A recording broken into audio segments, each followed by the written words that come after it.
بلوچستان میں جو کچھ اس وقت آگ لگی ہے یہ آگ جنرل مشرف نے لگائی کہ بلوچستان میں فوجی آپریشن سے معاملات حل کیے جائیں گے نا تو میں ایک بات آپ کو بڑی واضح کہتا ہوں، بڑی معذرت کے ساتھ۔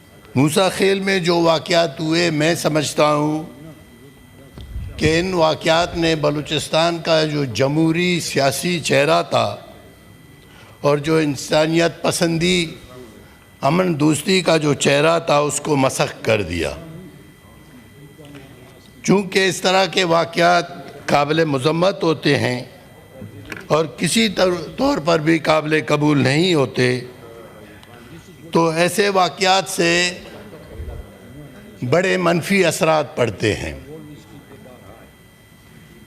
اور یہ منفی اثرات ظاہر ہے تمام ملک میں جہاں جہاں دوسرے قومیں متاثر ہوتی ہیں وہاں اس کا نیگیٹو میسج جانا شروع ہو جاتا ہے، اور ہمیں افسوس ہوتا ہے کہ ہماری میڈیا، ہماری سوشل میڈیا میں لوگ اور ہمارے بڑے بڑے دانشور لوگ، سیاسی پارٹیوں کے لوگ بھی اسی طرح ان معاملات کو دیکھتے ہیں۔ میں تو اس کو اس طرح دیکھتا ہوں کہ ایسے واقعات پہ ہمیں بڑی نظر رکھنی چاہیے کہ واقعتاً اس کے پیچھے کیا سوچ ہے، کیوں اس طرح کے واقعات ہوتے ہیں جو قوموں کو لڑاتے ہیں۔ جہاں تک میں بلوچ کو جانتا ہوں، جہاں تک میں بلوچ کی نفسیات کو جانتا ہوں، جہاں تک میں بلوچ کی سیاست کو جانتا ہوں، انسانیت دوستی کو جانتا ہوں، تو وہ یہاں تک کہتے ہیں کہ اگر غریب کے سامنے کسی نے ہاتھ اٹھایا اس پہ وہ کہتے ہیں یہ بلوچ نہیں ہے، خواتین پہ نظر غلط لگائی تو کہتے ہیں یہ بلوچ نہیں ہے، کسی کی عزت نہیں کی کہتے ہیں بلوچ نہیں ہے۔ بلوچ کے اپنے ایک کوڈ آف کنڈکٹس ہوتے ہیں جس کو ہم بلوچ کہتے ہیں، یہاں تو ہمیں بلوچی کہا جاتا ہے لیکن ہم جسے بلوچ کہتے ہیں اس کا اپنا ایک کوڈ آف کنڈکٹ ہے، یعنی وہ ہر چیز میں غیرت، جرت، انصاف، راست گوئی یہ سارے اس میں آتے ہیں۔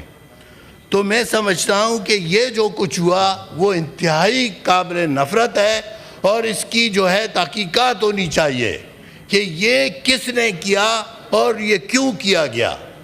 واقعتاً جن پہ ہم الزام لگا رہے ہیں وہی لوگ ہیں، ہمارا جن پہ الزام ہے، جن کو ہم مورد الزام ٹھہرا رہے ہیں کہ واقعہ وہی ہیں، کیا انہوں نے کوئی ایسی قبولیت کی ہے؟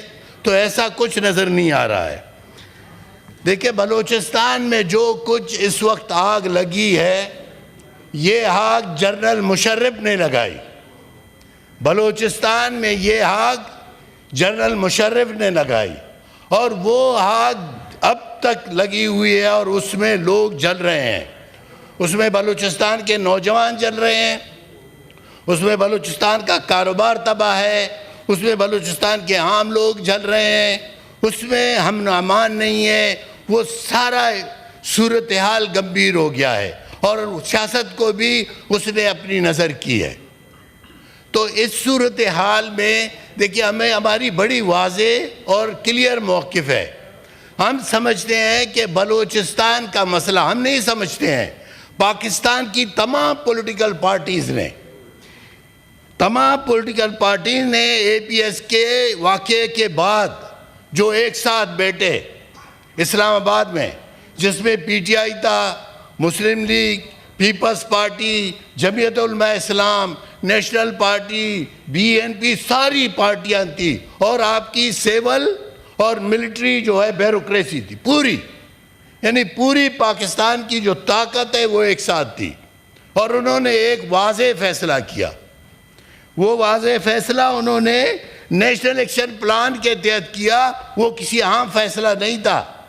اس میں ٹھیک ہے بعض علاقوں میں انہوں نے آپریشن کی بات کی لیکن بلوچستان میں ایک واضح پیغام انہوں نے دیا کہ بلوچستان میں ڈائیلاگ کیا جائے گا، بلوچستان میں بات چیت کی جائے گی، بلوچستان کے جو لوگ اس وقت مزاحمت کر رہے ہیں ان کے ساتھ رابطہ کیا جائے گا اور ان سے بات کی جائے گی۔ وہ بات کہاں تک گئی آپ کو بھی علم ہے، مجھے بھی علم ہے کہ اس دوران بلوچستان میں نیشنل پارٹی، پشتونخوا میپ اور مسلم لیگ کی حکومت تھی۔ یہ بات آگے بڑھائی گئی لیکن پھر اچانک اس بات کو جس طرح جیسے ہی ڈاکٹر مالک کی حکومت ختم ہوئی تو یہ بات وہیں پہ رک گئی.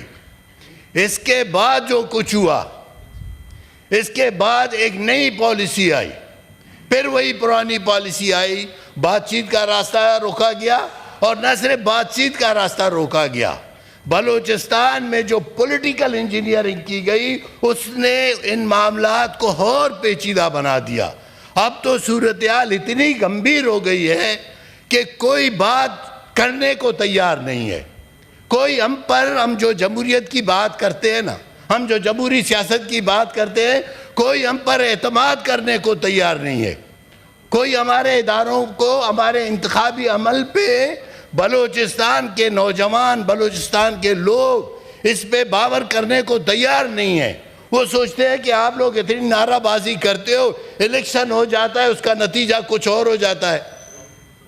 الیکشن میں ٹھپے مارے جاتے ہیں، ووٹ دوسروں کو پڑتے ہیں، کامیاب دوسرے ہوتے ہیں. اور واقعتاً یہ ہوا ہے.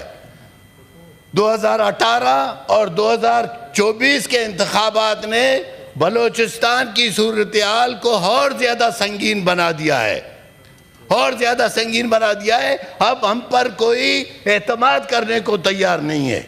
ہمارے حکمران اگر یہ سوچتے ہیں، پاکستان کے حکمران اگر یہ سوچتے ہیں کہ بلوچستان کو طاقت کے ذریعے ٹھیک کیا جائے گا، اگر وہ سوچتے ہیں کہ بلوچستان میں فوجی آپریشن سے معاملات حل کیے جائیں گے نا، تو میں ایک بات آپ کو بڑی واضح کہتا ہوں، بڑی معذرت کے ساتھ، کہ آج ہم یہاں آئے نا، کل اگر آپ آپریشن کریں گے، بلوچستان کا ایک بھی سیاسی پارٹی آپ کے ساتھ نہیں بیٹھے گا.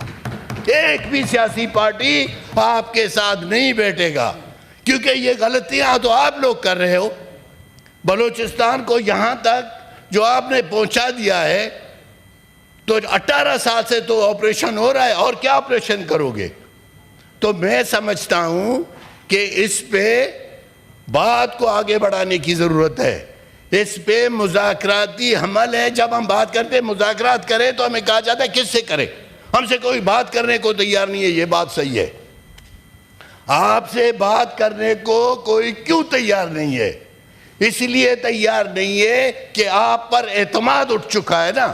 آپ اعتماد بحال کریں، آپ کریڈیبل لوگوں کی کمیٹی بنائیں، آپ با اختیار پارلیمنٹیرینز کی کمیٹی بنائیں. بنے ہیں کمیٹیاں، بنی ہیں، انہوں نے رپورٹ دی. آپ جیسے لوگوں نے کمیٹیاں بنائی ہیں اور ان کی رپورٹیں بھی بنائی ہیں، لیکن پھر ان رپورٹوں کو ردی کی ٹوکری میں ڈال دیا گیا. یہ تجربات ہے نا. جب آپ کے تجربات بار بار غلط ہوں تو لوگ آپ پر اعتماد نہیں کریں گے، آپ نے سیاسی انجینئرنگ کر کے اس پوری عمارت کو جو ہے گرا دیا ہے.